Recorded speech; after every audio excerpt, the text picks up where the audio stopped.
So as we get started, this is my team. We have several of my team members on the call. I'm Claudia Allen, one of the data specialists here in CMS. I'm so happy to be with you for this session on MAP growth. One of my most favorite presentations to do is MAP. And so I'm going to have my team introduce themselves, and I'm going to start with Ryan. Good afternoon, everyone. Welcome for joining us. My name is Ryan Rivek, and I'm going to pass it on to Kelly. It's the next person I see on the screen. Hey everybody, Kelly Cunningham here, part of the Data Use for School Improvement team. And again, I'm glad you have joined us for this afternoon session. And I'm Lauren Campbell. Again, yes, we are glad you all are here today and you will be learning plenty from Claudia. And with that, Claudia, I'll kick it back to you. Thank you so much. And the rest of our team you see on the call here is Mary Paradinsky and Tamara Easter. And you notice our emails are here, so please reach out to us for all things data, including the MAP information that we're going to share with you today. This session is intended to be a quick review. As you notice, the first 30 minutes will be just an overview of the reports.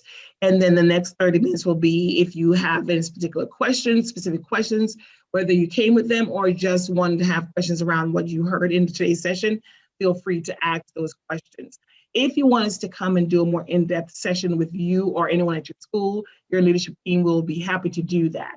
But we designed this course for today, the session today, to be a quick intro overview of the reports that are available to school leaders. There are two focus of the reports today. We're going to look at what reports you use from MAP to focusing on growth for your admin team. And then we're going to look at the instructional component of it. So with this, we're going to get started. The outcomes from looking at the reports on growth is for you to be able to identify those MAP growth reports that will help you to inform your school improvement process in focusing on growth, as well as how to interpret those MAP growth reports for your school improvement process. Two of the reports that we're going to talk about today that focus on growth is your student growth summary and the projected proficiency summary. And the descriptors are here, but we're just going to jump right in and talk about those reports. So this is a view of the student growth summary report. And a lot of leaders, we do want you to go to this report. And you notice we have guiding questions here. So if you want to ask, if you're asking yourself, how are our students growing? This is the report that you need to go to. One of the things I like about this report is very specific to that particular school.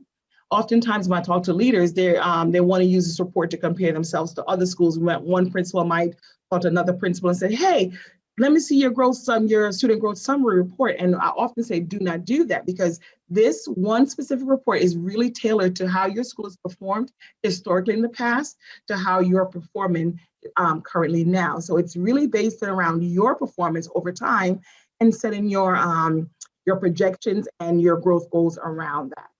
So when looking at this report, some of the key features we do want to point out to you, it does give you term comparison. This is a sample data. So you can see here, when you're looking at this data, you have the comparison period here and the growth evaluation data that's here. So you'll notice that you have in the chart, and I love this because I'm very visual, there's lots of information in the data spreadsheet above, but the picture speaks 1,000 words. And so when looking at this report and trying to figure out, are my students growing in my school, you can use that and you can compare in this chart. So you notice the grade levels will be on the bottom. And for this case, it's a middle school example, but you have it for all your grade levels that you have administered MAP in. And you can see here that this particular diamond is pointing to your projected growth. So based on how your particular grade level, each of your grade levels has performed historically in the past, from this within the same window, they're looking at how sixth grade grown students over time in this particular school. And then they set your growth goals based on that, based on how you pass. So the diamond here represents, based on your trend over time, what is an estimated reasonable goal for your school, and that's the diamond. The bar represents the actual observed growth, the actual growth that that grade level made during that time. And this is why I always say, do not try to compare one school to the next, because your bars and your diamonds are going to be in different places, again, because it's school specific.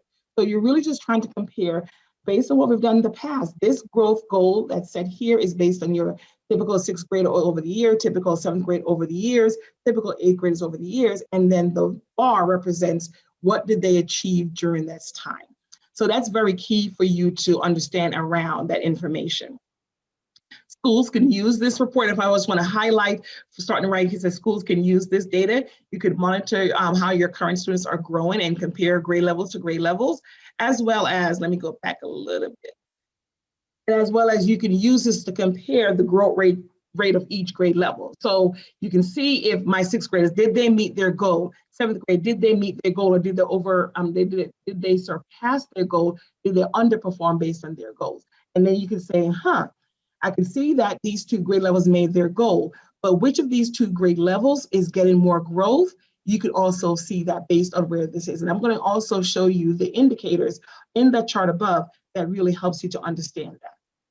So in looking at when you're trying to compare grade levels growth, because as I know as school leaders, you want to then start assessing, not only did that grade level, did they meet their projected growth for that grade level, but which grade level am I seeing the most growth in versus which grade level I'm not seeing as much growth as I would like to see. Here is the school conditional growth index, and that's where you can compare apples to apples. Because we all know that MAP is student specific. MAP really is generated based on how each student performs. But this conditional growth index can tell you, are the students in sixth grade growing faster or more than the students in seventh grade or the students in eighth grade? By looking at the numbers here. So by looking at these three numbers here, and even the picture, you can see that eighth grade is getting the most growth out of their students. Look at where the bar was set based on how historically eighth graders have performed in this particular school, but look how much more that eighth grade team grow those eighth graders over this course of time. You can see the next grade level that is really getting that growth out of their students is seventh grade. Again, the index tells me that because they're in the positive. And I can see while, sixth grade looks like they're higher in their growth index, but because sixth grade was always a higher performing grade level, they did not grow their students this year as much as the other two grade levels, if that makes sense. So this is one of those reports that you have to understand what you're looking at and really start determining where you need to focus your attention. There's a caution I do want to call out here. The caution is you have to remember that not because they meet their projected bar here, does that mean they're on grade level? So for example, let me get my little cursor out of the way so it can go. So look at sixth grade. Sixth grade, seventh grade, and eighth grade, they all it has met or exceeded where that diamond is in the chart, which is great. That means they're growing at the rate either equal or better than what they've done in the past. However, if I were to go to my Lincoln study and look at this chart and say, where is sixth grade supposed to be at this time of year, I might find that my sixth grade team, although they've met that growth for the school projection, they are nowhere where they're supposed to be on grade level in regards to their achievement, if that makes sense. So we also, you want to celebrate the success and say, yes, all my grade levels are growing at the rate or more than what is projected, but you also want to make sure that, like eighth grade, I'll be so curious to look at eighth grade and say, hey, where are they now? Look how much growth they have over that diamond. But does that put them on grade level, or are they approaching, or are they still at level 1 as a grade level? Are they at level 2 as a grade level? So those are some questions to caution around to think about when you're looking at this particular report. And if you have questions, you can definitely just jot those down and we'll go back to them in that 30 minutes afterwards. So keep your questions, write them down someplace for us to come back to while I go through these other reports. The next report that you can use to monitor student growth is the projected proficiency. And I was going to say, I love this report, but I love all MAP reports because MAP is such a reliable data source. So the projected proficiency helps schools to identify if their students are trending and how they're projected to meet those expectations of integrated assessment. The first things I want to point out to you, when you pull up the projected proficiency reports, the first chart you'll see refers to those standardized assessment. So it does, when I say standardized, national assessment. So you see here, it does provide for you, our kids, based on their scores in your school, how ready are they for the ACTs if they were to take it? So as you can look at that and see that. And then the next report is your district specific report when you're looking at those two charts. So when you go into your projected proficiency, be very careful in reading what you're looking at and making sure you're reading the right charts. So most of us as in CMS, we want to focus on that second chart because I want to focus on find out how are my kids projected to meet their end of grade assessment. And, you know, that's a very critical thing, as I know schools, as they get into that winter and that springtime, this is a report that school leaders like to look at to really, really hone in on how are my students trending? Are they moving in the right direction? Am I seeing growth between the fall and the winter, and then from winter to spring in their projections to see if I'm getting more students falling into the level 4s and 5, 3, 4s and 5, and I'm seeing my level 1s and 2 decrease. So that is one way to use this report. I do want to call out here to be very careful. Oftentimes when schools go to this report and they see, like, look at this level 4, they see 46 students are projected to be at level 4 in their school. And they're like, yes, 59%, I love it. But there's something about those projections and that count that you have to drill a little bit deeper into. While this saying 46 students are projected to be level 4s, one of the things I do talk about when we look at certain reports is going to the Lincoln study, because in MAP, the achievement tells us, the percentile tells us the student's achievement level.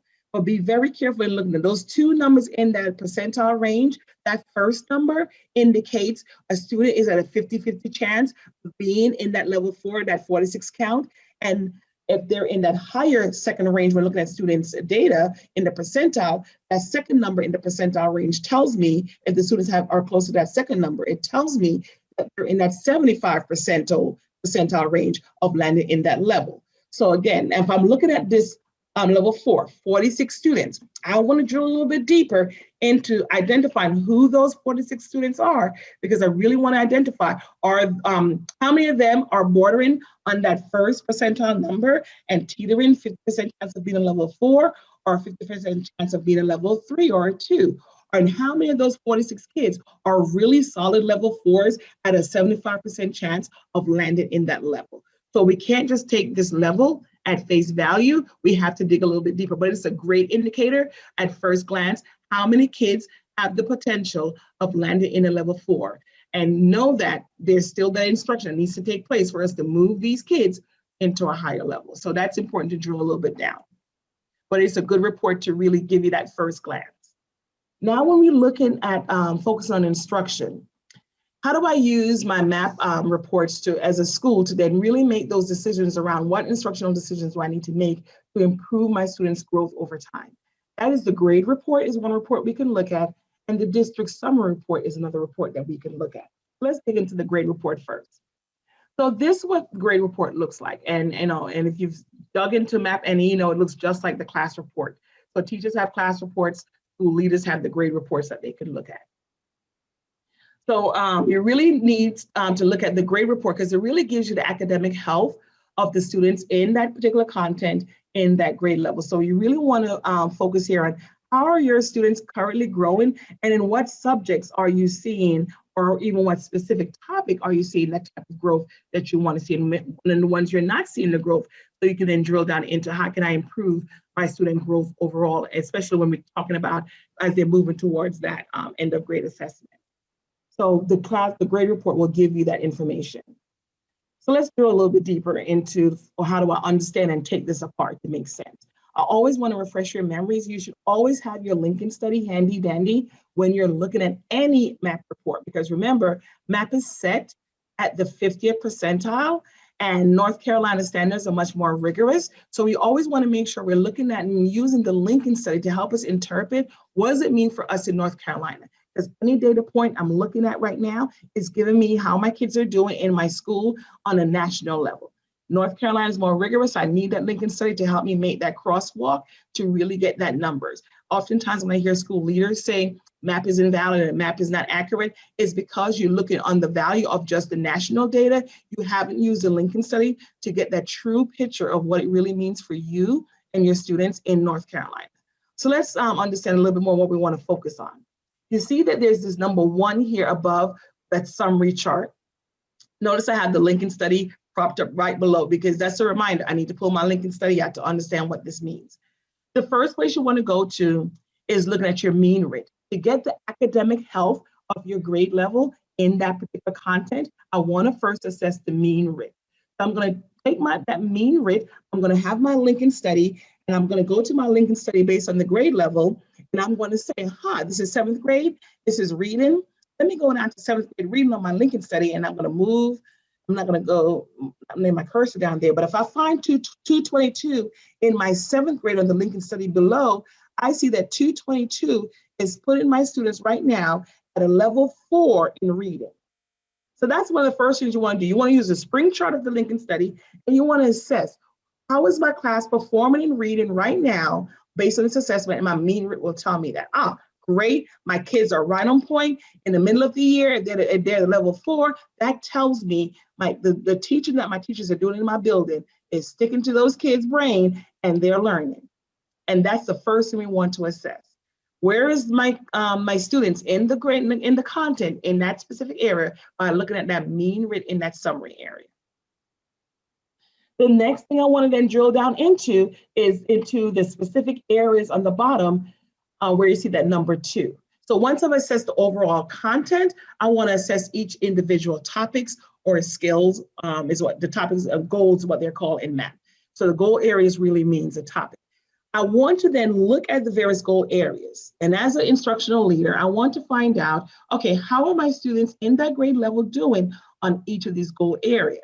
In the wintertime, my thought process is a little bit more in depth because I'm not only looking at how they're doing in each of the areas, I'm also deciphering which of these topics have they taught at least 60 to 75% of the year so far, right?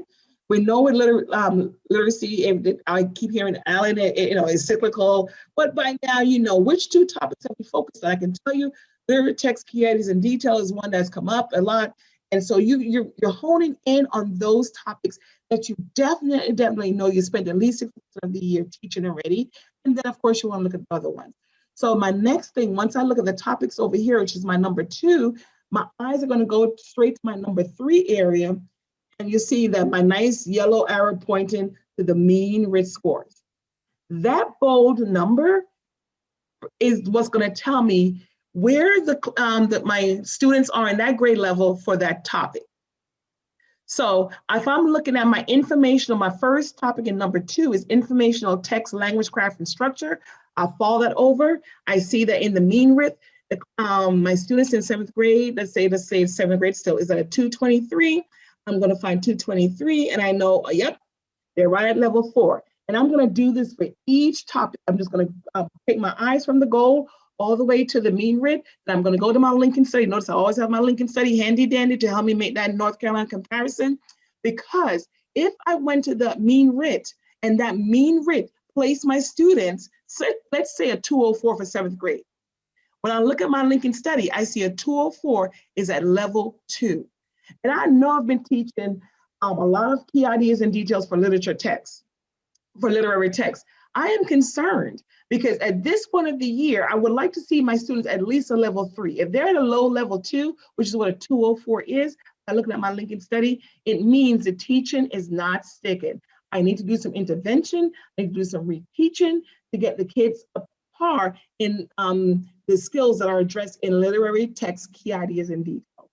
So that's how you're thinking. And even when you get to the spring assessment, and I love that map is given to us way ahead of time, like in March. So I have time as the leaders to close that gap between the final map all the way into the EOG, because I can identify specific areas that I really need to tighten up the learning gap to make it, to improve my students' skills and knowledge so that they could achieve higher in those specific areas. So really using going from your number 2 to your number 3 is the first place to start drilling down into specific areas that I might need to intervene on, especially if I've taught it already and they're not at a level 3. But say I come across those topics and ideas that I have not taught for the most part of the year. I'm going to take a look at it. I'm going to assess it. If that number is like a level 2, I'm not concerned because I haven't really taught that much yet. So it just tells me, Alan, when you get to that topic, you got to teach.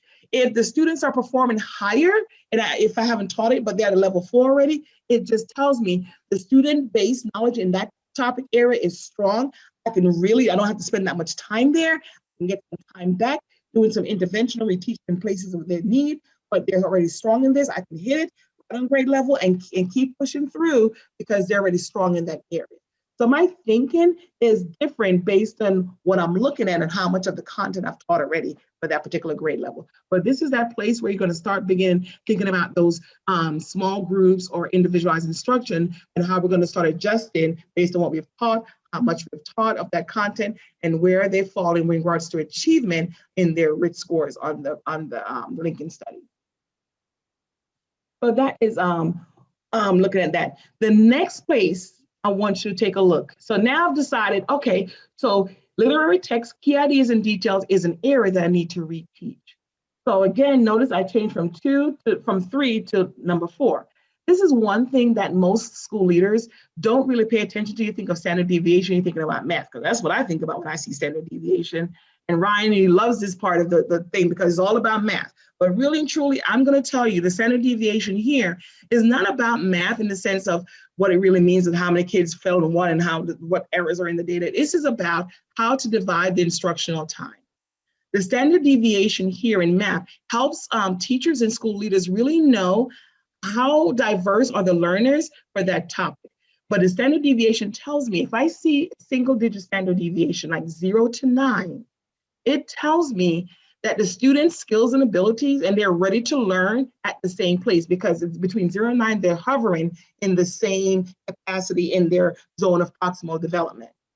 But if I see a standard digit that's double digit, meaning from at least 10 and up, and the higher the standard deviation in double digits, the more profound this statement is telling me that my students in this particular topic, their skills and abilities are all over the place, is a wide range. And so I need to do something different. So single digit means their skills and abilities are hovering in the same zone of proximal development. I could spend more time on whole group instruction and less time on small group instruction. Because it's single digits, their skills and ability, their zone of proximal development is in the same range. I could spend more of my teaching time or intervention time on as a whole group and less on small group. I didn't say do one or the other, you have to do both. But if my standard deviation is double digit for a topic, it tells me their zone of proximal development is all over the place. It's a wider range. And so I need to spend less time on whole group instruction and more time on small group instruction. So how I divide my instructional time depends on what I'm seeing in my standard deviation for that topic, for those group of kids. And that's all in the notes that you're looking at here. So that was the grade report. Now looking at the second report, when we're thinking about instructional needs. So if you want to get a bigger grade level, school level, or a benchmark window type of growth, you would go to the district summary report. So let's look at some of the features in the district summary report.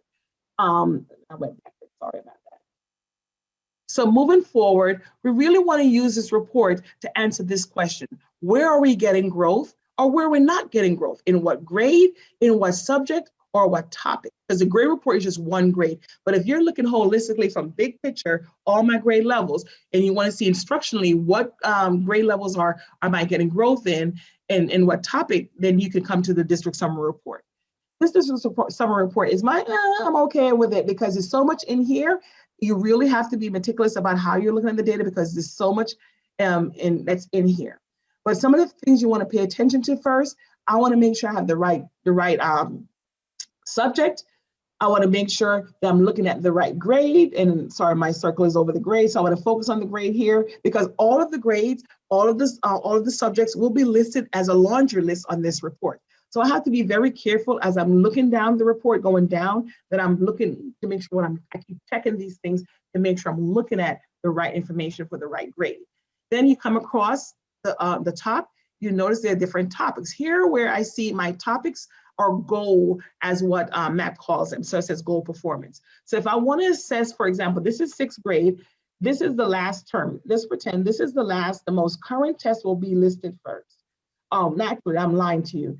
Not the most current. It will go from the oldest, I think it gives you 5 years in this particular report, and the most current one will list it at the bottom of the report. So you just have to really go to the right, find your right year, benchmark window. It will give you as much as fall, winter, and spring if they're all there. Find that. And for this year, you only have winter and fall. Find that, and then you can look across. My grade is 6th grade. Here's how many students took the test in 6th grade. Here is the mean RIT. We could go to the Lincoln study again to see what that means. Here's the standard deviation again as a grade level, but notice it breaks down the standard deviation for each of the topics. So I can see here, I can go RIT score by RIT score for the grade level under each of these topics to see what they're performing. Of course, I'm going to have my handy dandy Lincoln study to double check that. I also have my standard deviation here as well to help me do that. So this is just another place that if you want to look at 6th grade at the same time, once I look at 6th grade, I can scroll down the page to 7th grade, see how they did, and look at 7th grade, and then I can compare, oh, 6th grade did this, 7th grade did this. I can scroll down and see 8th grade or whatever grade that's in your building. I'm using middle school as a sample.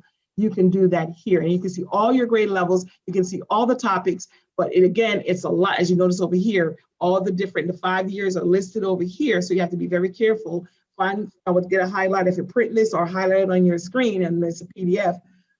If you have those adaptable PDF documents that you can edit it. But I would say if you print this, take a highlighter, make sure you look at the right column or row going across, so you are looking at the right information. But the information is there for you to compare in each of the topic here areas, and overall, how is your grade levels performing in a specific topic, a specific subject, and in that grade. Again, giving you another view, and this is a reminder to use your Lincoln study to ensure that when you're looking at these RIT scores to inform instruction, because RIT scores informs instruction, you want to make sure that you're looking at and using the Lincoln study to understand where the kids are performing.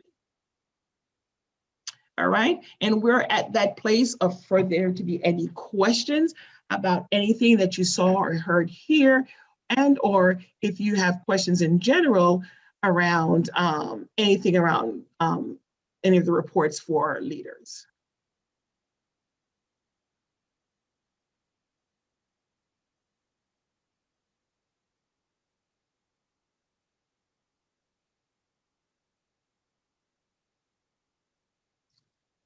All right, seeing that, and if it's in the chat, I need to, well, I don't see any in the chat. Well, don't forget that you want to go ahead and ensure that you've signed in. And if you want further support, please go ahead and do that by filling out. There's the last question, I think, is around the supports you might need.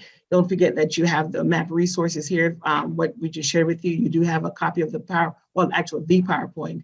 So we just ask that you make a copy of it once you go into the folder and take whatever you need out of it.